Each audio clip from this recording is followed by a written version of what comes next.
February 28, 2026, 9:27 a.m., Tehran. It's a normal Saturday morning. People are commuting to work. Students are heading to school. The sun is rising over the capital. Then the sky splits open. Tomahawk cruise missiles streak across western Tehran. Explosions rip through government buildings. Smoke billows over the skyline. Sirens scream.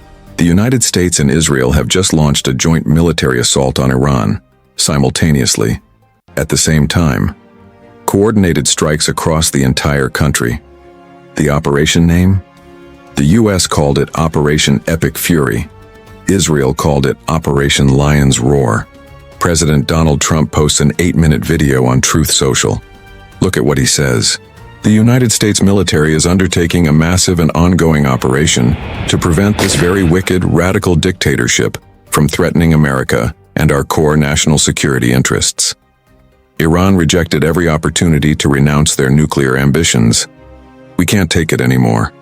The lives of courageous American heroes may be lost. That often happens in war. But we're doing this not for now. We're doing this for the future, and it is a noble mission. Donald Trump, February 28, 2026.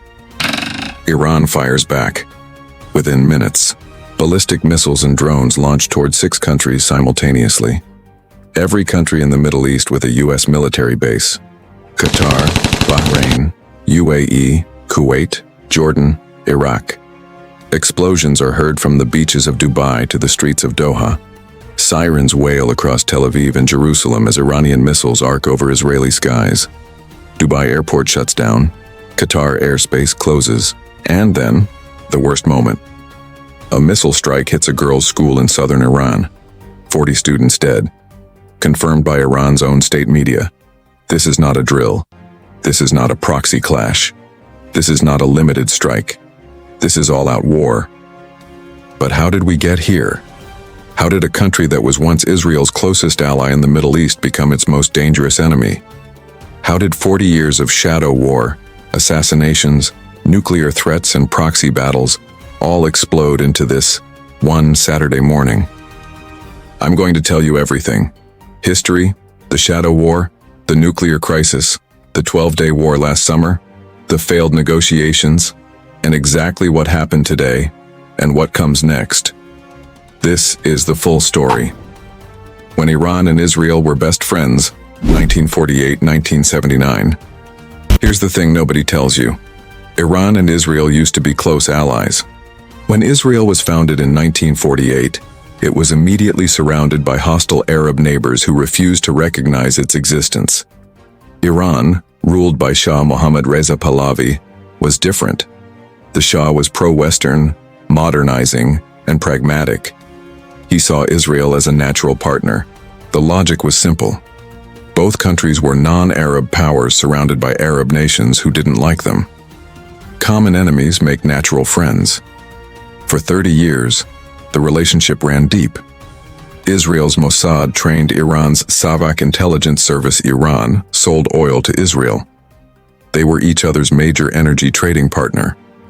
Israeli military advisors were stationed in Tehran. Full diplomatic relations, open embassies, direct flights. Israel helped build Iranian irrigation systems and agriculture. This friendship lasted until 1979. Then one revolution changed everything, overnight. 1979, the revolution that flipped everything. The Shah had been a brutal US-backed dictator. In 1979, massive popular protests forced him to flee the country. Power passed to Ayatollah Ruhollah Khomeini, a revolutionary religious leader who'd been in exile for years. Khomeini's ideology had no room for Israel. He called it a cancerous tumor that had to be removed from the Middle East. From day one, the new Iranian government's foreign policy was built around 2 pillars: anti-Americanism and anti-Zionism. Within weeks of taking power, Iran handed the Israeli embassy in Tehran over to the Palestinian Liberation Organization, declared the last Friday of Ramadan as annual Quds Day, a day of rallying to liberate Jerusalem, cut all diplomatic and trade ties with Israel completely, began building a network of armed proxy groups dedicated to fighting Israel. 30 years of friendship erased in months. This is where the real story begins. The Proxy Empire. Iran's real weapon. After the revolution, Iran had a fundamental strategic problem. It couldn't fight America or Israel directly. That would be suicidal. So instead, Iran built what military analysts now call the most sophisticated proxy network in modern history. The strategy: surround your enemies with armed groups that you fund, train, and equip, but that fight under their own flags. You get plausible deniability, your enemies bleed slowly, and you never have to officially go to war. Iran spent 40 years and billions of dollars building this network. They called it the axis of resistance, the chess pieces Iran placed around Israel. Hezbollah, Lebanon's northern border with Israel, 1982. After Israel invaded Lebanon in 1982, Iran's Revolutionary Guard Corps went in and built Hezbollah from scratch. Over 4 decades, Hezbollah became arguably the most powerful non-state military force on Earth, with 150,000 plus rockets and missiles aimed directly at Israel's north. Think about that. A non-government group with more firepower than most national armies. Hamas, Gaza, Israel's southern border. Hamas started as a Palestinian political movement, but Iran became its primary weapon supplier and military trainer. The rockets Hamas fired at Israeli cities? Iranian technology. The sophisticated tunnel networks? Iranian engineering. October 7, 2023, Iranian money, Iranian training, Iranian intelligence. The Houthis, Yemen, 2,000 kilometers away. Iran backed Houthi rebels in Yemen's civil war. By 2023, this investment paid off. Houthi forces were firing missiles at Israeli cities from across the Arabian Peninsula and attacking international shipping in the Red Sea. Iran had turned a Yemeni rebel group into a threat to global commerce. Iraqi Shia militias. When the US invaded Iraq in 2003 and removed Saddam Hussein, Iran's biggest regional enemy, Iran poured into the power vacuum. A network of Iranian-backed militias now controls significant parts of Iraq, giving Iran land access to Syria and Lebanon. Syrian presence. Iran backed Bashar al-Assad throughout Syria's civil war, maintaining a critical land corridor connecting Iran through Iraq and Syria to Hezbollah in Lebanon. Look at a map. By 2023, Israel was essentially surrounded on every side by Iranian-funded armed groups. North Hezbollah, south Hamas, east Iraqi militias, far south Houthis. This was Iran's masterpiece, built over 40 years, piece by piece. Then October 7, 2023 happened, and Israel decided to dismantle the whole thing. The nuclear question: why everything got existential. The proxy war was dangerous, but the nuclear program is what turned this conflict from a regional struggle into a global crisis. Iran has been pursuing nuclear technology since the 1950s, ironically started with American help under the Shah. After the revolution, the program shifted secretly toward military applications. Then, in 2002, Iranian dissidents blew the cover. They revealed that Iran had been secretly building 2 nuclear facilities, Natanz and Arak, that the International Atomic Energy Agency knew nothing about. The world was shocked. For Israel, this was the nightmare scenario. A country whose leaders had spent 20 years calling for Israel's destruction was now potentially building a nuclear weapon. Israel has nuclear weapons, but won't officially confirm it. If Iran got the bomb, that monopoly was over. And with it, Israel's ultimate security guarantee. The Shadow War, Stuxnet, assassinations, and sabotage. Israel didn't wait for diplomacy. It launched the world's most sophisticated covert campaign against another country's nuclear program. Stuxnet, 2010. A joint US-Israeli cyber weapon physically destroyed Iranian centrifuges at the Natanz facility. The genius of it: the centrifuge's control screens showed everything was normal while the machines tore themselves apart. The world's first cyber attack that caused real physical destruction. Scientist assassinations, 2010-2020. At least 5 Iranian nuclear scientists were killed, mostly through magnetic bombs attached to their cars by motorcyclists who rode away. all blamed on Mossad. Iran couldn't prove it. They knew anyway. Fakhrizadeh assassination, 2020. Mohsen Fakhrizadeh, the man Israel called the father of Iran's nuclear bomb, was killed outside Tehran by a remote-controlled machine gun operated from over a mile away. The weapon was smuggled into Iran, piece by piece. No human operatives present at the scene. Pure Mossad. Facility explosions, 2019-2022. Multiple mysterious explosions at Iranian nuclear and military facilities. Power outages, fires, sabotage. Iran blamed Israel. Israel said nothing. The 2015 nuclear deal, and how Trump killed it. In 2015, the Obama administration and 5 other world powers reached a landmark deal, the JCPOA. Iran would freeze its nuclear program, accept international inspectors, and give up 98% of its enriched uranium. In return, crushing economic sanctions would be lifted. Most nuclear experts agreed it worked. Iran's breakout time, the time needed to build a weapon, extended to over a year. Israel hated it. Netanyahu literally flew to Washington and addressed the U.S. Congress to lobby against his own allies' deal. He called it a historic mistake. In 2018, Trump pulled the U.S. out of the agreement, unilaterally. He reimposed all sanctions and called it the worst deal ever negotiated. Iran's response: we're done playing by the rules. They resumed enrichment. Faster, higher, more. By late 2024, IAEA inspectors confirmed Iran had accumulated enough enriched uranium for 9 nuclear warheads. 9 nuclear warheads. The clock was ticking. Part 4, October 7th, the day that triggered everything, 2023, October 7th, 2023, 6:29 a.m., southern Israel. Hamas launches 3,000 rockets. 2,500 militants breach the border fence in 29 simultaneous locations. They attack military bases, kibbutzim, and a music festival packed with young people. 200 Israelis are killed, the deadliest day for Jewish people since the Holocaust. 251 people are taken hostage into Gaza. Hamas's military operation was years in the making. Funded by Iran, trained by Iran, equipped with Iranian rockets and Iranian tactical intelligence.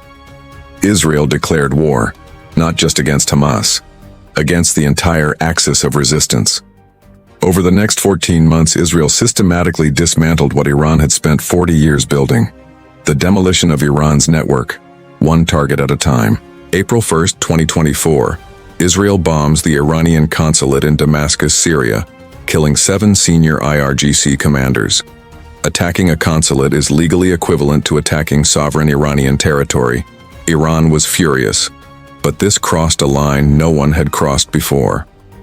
April 13 to 14, 2024, Iran launches its first ever direct attack on Israel. 300+ drones and ballistic missiles. Unprecedented. 99% are intercepted by Israel, the US, UK, France, and Jordan working together. Almost no damage. But the psychological barrier has collapsed. Iran attacked Israel directly for the first time in history. July 31, 2024, Hamas political chief Ismail Haniyeh is killed by an explosion in his Tehran guest house while attending the Iranian presidential inauguration. Inside the Iranian capital. Israel never confirms it. Everyone knows. September 17 to 18, 2024. Thousands of Hezbollah members' pagers and walkie-talkies explode simultaneously across Lebanon. Mossad had compromised the supply chain, placing explosives inside the devices months earlier. Hezbollah's command structure is devastated. September 27, 2024. Hassan Nasrallah, the leader of Hezbollah for 32 years, the man Iran called its most important strategic partner, is killed in Beirut when Israel drops 80 tons of bunker-buster bombs on the building above his command bunker. Iran's right hand is gone. October 1, 2024. Iran launches its second direct attack on Israel. 180 ballistic missiles. Israel's multi-layered air defense holds. October 26, 2024. Israel strikes inside Iran directly for the first time in history. Military and air defense sites destroyed. Iran's Russian-made S-300 missile defense systems, nearly all of them, are wrecked. Iran is now exposed to future air attacks with no real shield. December 2024, the Assad government in Syria collapses. Rebel forces take Damascus. Iran's critical land corridor connecting Tehran to Hezbollah in Lebanon, the route Iran used to move weapons for decades, is severed. Another pillar of the axis collapses. Scoreboard by end of 2024, Hamas leadership decimated, Nasrallah dead, Hezbollah crippled, Assad gone, Syrian corridor cut, Iran's air defenses destroyed, the 40-year axis of resistance in ruins. Part 5, the 12-day war, Operation Rising Lion, June 2025, June 13, 2025, pre-dawn, Tehran, over 200 Israeli fighter jets, 330 munitions, 100 targets, all in one night. Operation Rising Lion. This was the most audacious Israeli military operation since 1948. It had been planned for months in deep coordination with the United States. What happened on night one? Israeli jets struck Natanz, Fordow, and Isfahan nuclear facilities, the heart of Iran's nuclear program. Mossad operatives who had spent months secretly building a covert drone launch position near Tehran activated it, destroying Iranian air defense systems from the inside. Operation Red Wedding. 30 Iranian generals killed in a single night across multiple locations. 9 nuclear scientists, including senior weapons program leaders, assassinated. Iran's remaining S-300 air defense infrastructure, already damaged in October 2024, collapsed. Iran fights back. Iran launched everything it had, around 400 ballistic missiles and 1,000 drones over the 12-day conflict. They hit Israeli military sites with, according to radar data analyzed by Oregon State University, remarkable accuracy. The Tel Nof Air Base, the Gelilat Intelligence Base, and several weapons facilities were struck. 28 Israelis were killed. 2,305 homes destroyed. Over 13,000 Israelis displaced. But Israel's Iron Dome, David's Sling and Arrow systems, plus French and American interception, absorbed most of the damage. America enters, June 22, 2025. After 9 days of Israel fighting alone, Trump ordered U.S. strikes. He called it Operation Midnight Hammer. 3 Iranian nuclear facilities, Fordow, Natanz, and Isfahan, were struck directly by American munitions. Iran fired a missile at a U.S. base in Qatar in retaliation. No American casualties. June 24, 2025. Trump announced a ceasefire. Iran accepted. The 12-day war was over. Iran's nuclear program was described as severely damaged. But how severely? Iran refused IAEA inspectors access to bombed sites. Nobody knew exactly what survived. Part 6. The negotiations that went nowhere. 2025 to 2026. After the war, both sides signaled willingness to talk. Iran's economy was in freefall, inflation catastrophic, protests spreading, the regime killing its own citizens by the thousands. Trump wanted a deal he could call the greatest diplomatic achievement in history. But the gap between them was enormous. What each side wanted, America's demands: complete cessation of uranium enrichment, total destruction of nuclear facilities, all enriched uranium shipped out of Iran, roll back ballistic missile program, stop funding proxy militias across the region, no sunset clauses, a permanent verifiable deal. Iran's position: enrichment is a national right enshrined in the Nuclear Non-Proliferation Treaty, non-negotiable. They would dilute some uranium but keep it inside Iran, allow some inspections, but only for facilities not already bombed. Missiles and proxy groups were off the table entirely. Needed sanctions relief fast. These positions were miles apart. Trump's own advisors told him privately that a deal was difficult if not impossible. The 4 rounds of failure. Round 1. Oman, February 6, 2026. Indirect talks. Both sides spoke through intermediaries. No agreement, no breakthrough. Round 2, February 17th, Geneva. Khamenei personally threatened the U.S. aircraft carriers stationed near Iran. We can sink them. No deal. Round 3, February 26th, Geneva. described by Iran's foreign minister as the most intense round yet. An Omani diplomat mediating the talks said the sides had made significant progress. One senior Middle East diplomat told NBC that a deal was close to success, and then accused Israel of deliberately intervening to derail it. Still no deal. Round 4, Vienna, IAEA, scheduled but never materialized. 36 hours after round 3, the bombs started falling.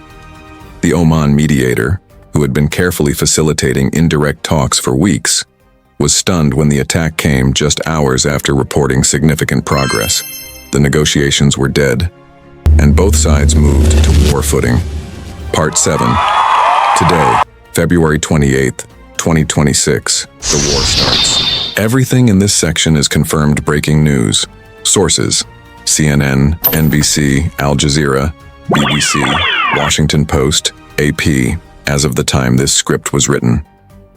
The strikes begin, morning Saturday, first day of the work week in Iran, millions heading to work and school. Israel launched what it called Operation Lion's Roar, described as months of close and joint planning with the United States. The U.S. operation was dubbed Operation Epic Fury by the Pentagon. Confirmed targets hit in Tehran, Iranian Ministry of Intelligence, Iranian Ministry of Defense, Office of the Supreme Leader, the district where Khamenei normally resides. 7 missiles struck this area. Iranian Atomic Energy Agency, Parchin military base, nuclear sites across multiple cities. Israeli Defense Minister Israel Katz called it a preemptive strike to remove threats to the state of Israel. Prime Minister Netanyahu said the operation would create the conditions for the courageous Iranian people to take their destiny into their own hands. Israel declared a nationwide state of emergency. Schools closed until Monday. Airspace shut. Sirens across the country. Trump's message to ordinary Iranians: the bombs will fall everywhere, but if you help overthrow your government, American forces will give IRGC soldiers who lay down their weapons complete immunity. Those who don't? Certain death. The exiled Iranian crown prince Reza Pahlavi, the Shah's son, immediately posted a video calling on Iranians to rise up. Inside Iran, some citizens were filmed laughing and celebrating as strikes hit what they called the leader's house. A casualty that shocked everyone in southern Iran, an airstrike hit a girls' school.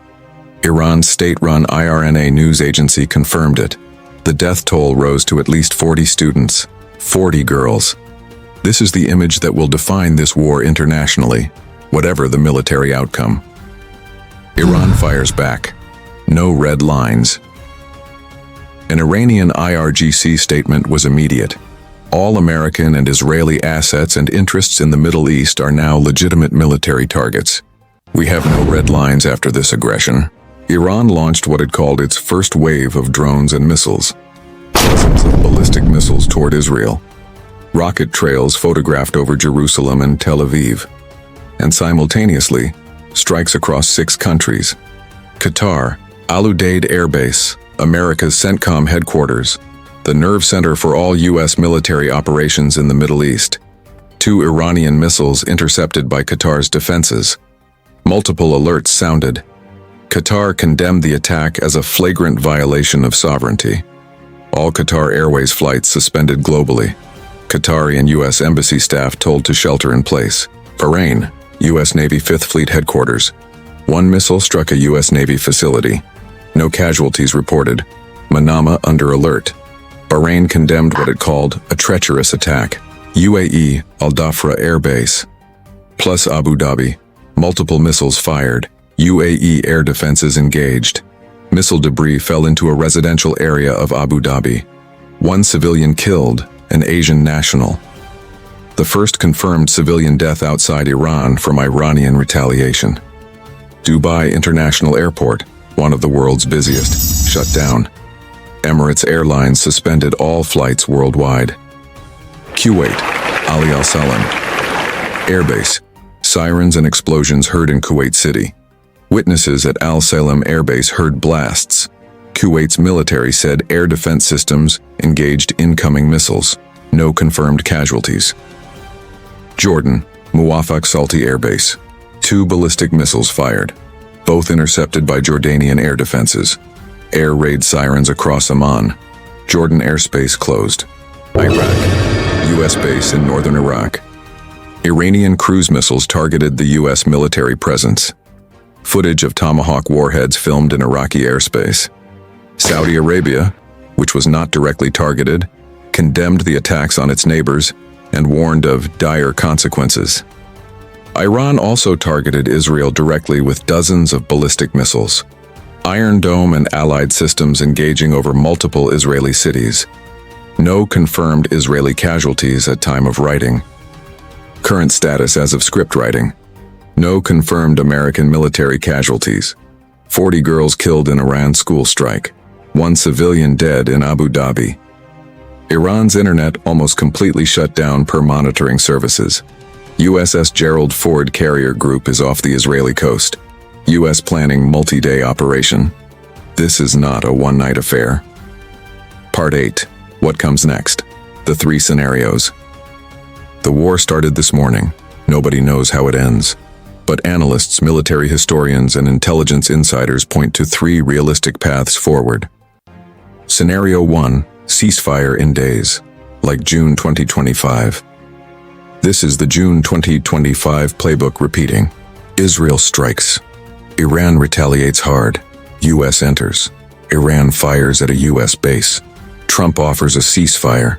Iran accepts because its economy can't absorb a sustained conflict. Iran's economy is already shattered. Inflation running at historic levels, protests erupting. Oil exports crippled by sanctions. Another multi-week war could destabilize the regime itself. But there's a critical difference from last June. This time the strikes appear to target the supreme leader's residence directly. If Khamenei is killed or incapacitated, Iran enters a succession crisis, which could either accelerate a ceasefire or trigger the most dangerous escalation yet. Scenario 2. Full regional escalation, the nightmare. Iran's IRGC has declared no red lines. They still have missiles. They still have proxies in Lebanon, Iraq, and Yemen, weakened but not destroyed. And they feel cornered. A cornered Iran with nothing to lose is the most dangerous Iran. Full escalation looks like this. Iran attempts to close the Strait of Hormuz, the narrow waterway through which 20% of the world's oil supply flows daily. Oil prices spike to $150 a barrel or more. That's a global recession. Your gas prices, your food prices. Stock markets crashing worldwide. China and Russia, who have been deepening economic ties with Iran, come further into the conflict. Hezbollah, still armed, reopens the northern front against Israel. The Middle East becomes a multi-front war. This is the scenario that kept every U.S. president since 1979 up at night. Trump just walked into it voluntarily, 2 days after his State of the Union address. Scenario 3, regime change, the Trump goal. Listen to what Trump actually said. He told Iranians to take over your government. He offered IRGC soldiers amnesty if they lay down their weapons.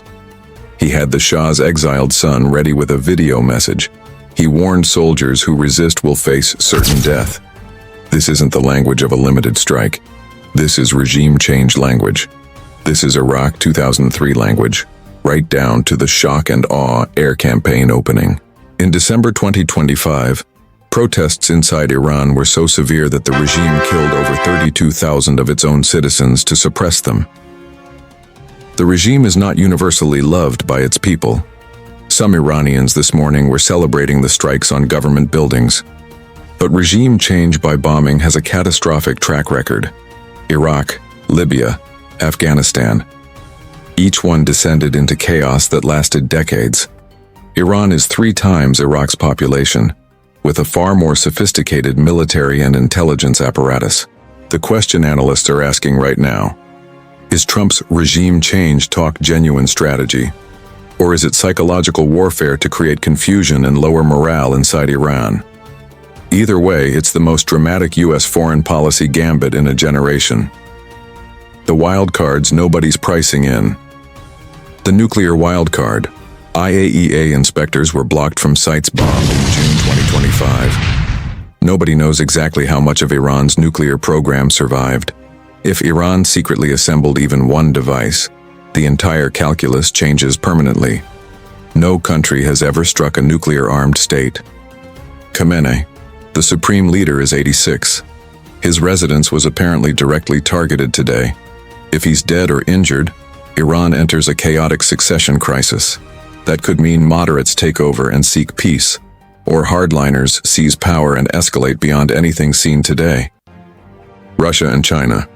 Both have deepened economic partnerships with Iran. Both condemned the strikes.